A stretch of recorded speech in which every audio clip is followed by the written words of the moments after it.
Is my love for movies shared by the Market Mogul team? I mean, this simple question could potentially just kill Rav on the spot.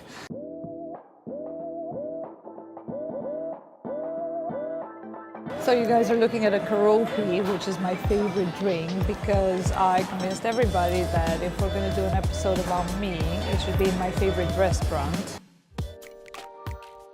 I watch a lot of movies. That's one of my biggest passions.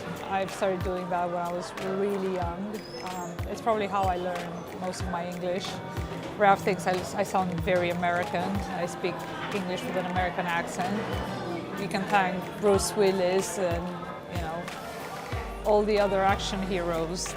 Obsessed with movies, but well, no, it's absolutely fantastic working with her. Is my love for movies shared by the Market Mogul team? I mean, this simple question could potentially just kill Rav on the spot. It's like tumbleweed.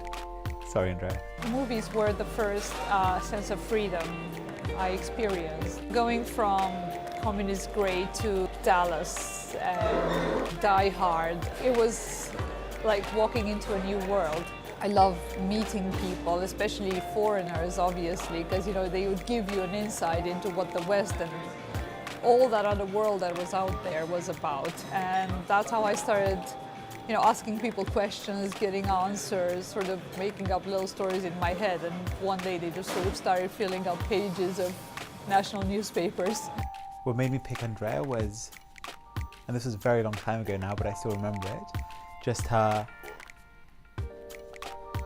passion for the media industry. I like, building something or coming in early enough to actually have your input matter. She believed in our mission of where we wanted to go with it, and that really stood out and shone out above and beyond everything else.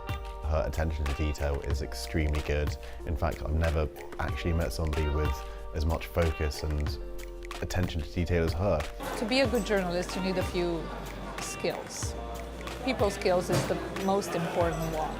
Being able to read people, being able to get people to give you information, to trust you, to tell you their stories, to open up to you. That's a huge thing that not a lot of people understand about journalists. Some days go on for 11 to 12 hours and you have to have the ability to really focus, to really concentrate and be able to see any errors. And during my time here, from what I observed, she has been impeccable in seeing almost every single error that could crop up in an article and be able to correct it. As a journalist, there's always a safety net. You have your editor, you have someone above that potentially, then there's the editor-in-chief who signs off on everything.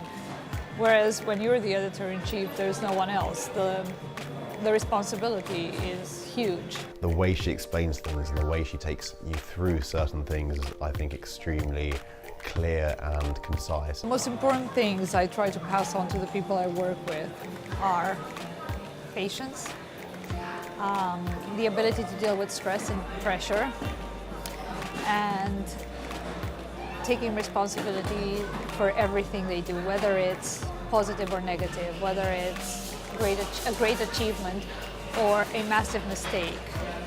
I want people to not be afraid or be embarrassed to say, yeah, that was me. We have content being submitted from all over the world. Having